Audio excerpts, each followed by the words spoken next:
My name is Mubain Altan from Crimean Tatar Research and Information Center. And, as you both pointed out, Crimea remains one of the hot spots in relation between Russia and Ukraine. Ukraine has a significant, very important human rights problem in Crimea in regards to Crimean Tatars. As we speak, Crimean Tatars have staged a hunger strike in Kiev. They have the land issue, they have the language issue, and they have not been able to settle in their own homeland for the past 65 years. The question is to both of you gentlemen, if you are advising Ukrainian government, how would you, what would you say to the Ukrainian government? How would Ukraine resolve this problem of Crimean Tatars? I might just say first that I think it's important to remember that because of the Orange Revolution, we often are despairing over how messy Ukrainian politics are. At the same time, I think that underscores how advanced democracy has become in the country, and that there is no ability of a president with a 2% popularity rating to be able to control the media, control policies.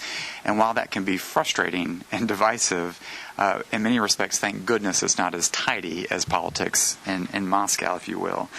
And I think that this relates to your question because I think despite the frustrations of the system, and Ukraine is increasingly an open democratic system where there are opportunities to raise protests, to protest in the streets of Kyiv, to raise concerns through various democratic institutions, to challenge the government policies on these issues, and to raise the profile of concerns in the media.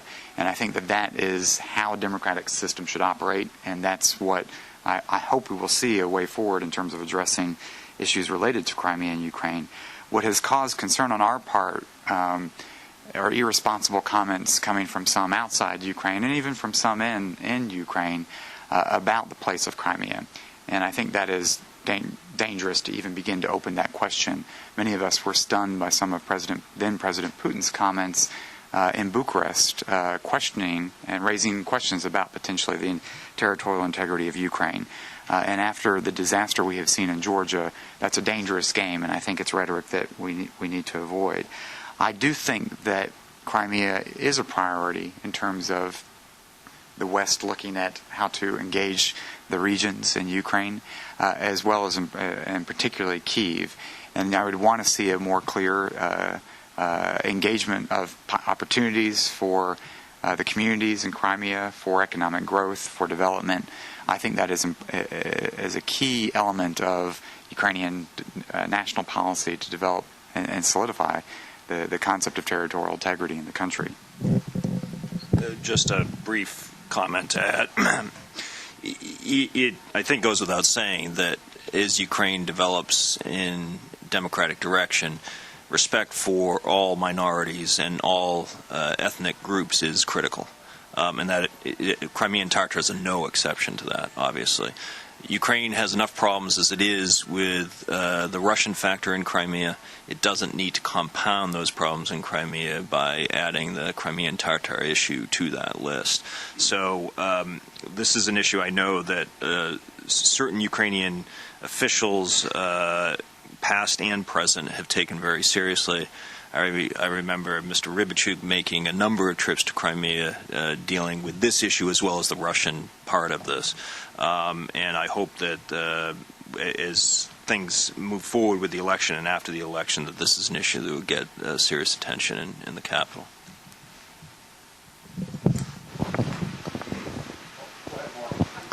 All right, I'm Morgan Williams with Sigma Blazerian with the U.S.-Ukraine Business Council. It seemed like Russia's backing the West into a corner regarding Ukraine. They're backing us into a corner where they say if you're for Ukraine, you're against Russia, and you've got to choose one or the other. They now say if you support Ukraine going into NATO, that's anti-Russian. If you support better pipelines for Ukraine and to have the European Union help with those, that's anti-Russian. If the president of Ukraine says, let's tell history the way it was, that's anti-Russian. So it seemed like they're saying, and they really will say, we don't want Ukraine in the EU either.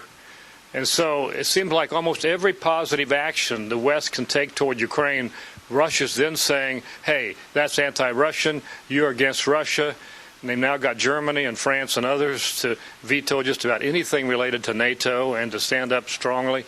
So where does this come to a head? When is the West going to say something about this? Because, again, everything that we think Ukraine needs to do and that the West needs to do for Ukraine, Russia says you're against Russia, that's anti-Russian. So where is this going to come to a head? How are we going to resolve this? And is Russia going to continue to win this battle, which they've really been doing for the past year and longer? Morgan, I'm not sure I'd agree with you that they are winning the battle. I mean, when I look at the scene out there, I'd much rather have our deck of cards than the Russians' deck of cards. And by that I mean the EU, to its credit, went ahead in late March with negotiations and agreement with Ukraine on its energy infrastructure. The EU went ahead on May 7th with its Eastern Partnership, even though Russia criticized it before and after. And frankly, if you read the Eastern Partnership Agreement, it's pretty vanilla. My guess is nobody in Moscow bothered to read it. There's nothing threatening in there toward Russia. But frankly, Ukraine has a right to sign agreements with the EU anyway. And as Damon referred to, at the end of the Bush administration, we went ahead and signed a strategic partnership agreement with Ukraine that is designed to advance Ukraine's interest in integrating more closely with NATO. I think the actions of the West have not been too bad. And I think that Russian rhetoric we shouldn't try to compete with. I mean, just as in 2004, with all the money that Russia sunk into Ukraine, somewhere on the order of $600 million, the number of visits that Putin made to Ukraine standing shoulder to shoulder with Yanukovych, that backfired. We shouldn't necessarily rely always on Russian policy backfiring, but I would much prefer to be in our position than in the Russian position. It's not to say we should ignore what the Russians are up to. We should always be vigilant about what they say and what they do, more importantly.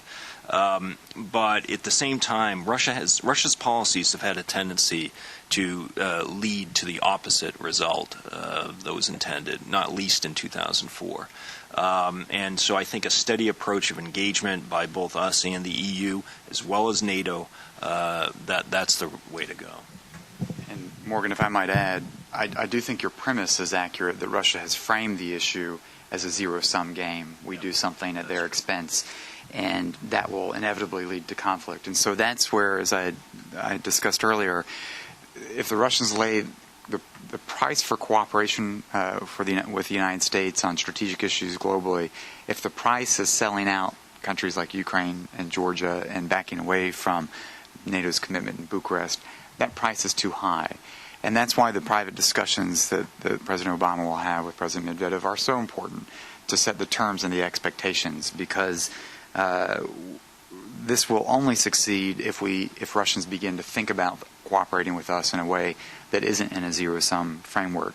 And so I think it's incumbent upon the United States, on the European Union, to be clear in both private and public discussions with Russian counterparts that cooperation and improved relations with Russia are a real priority, but not so much so that we're going to sell out, sacrifice our friends and our values, and that the zero-sum framework for approaching the region is a framework that won't lead anywhere.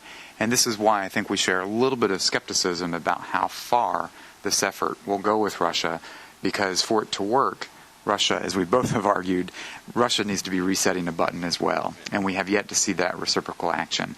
And to get it right, it will require some moves on Moscow's part.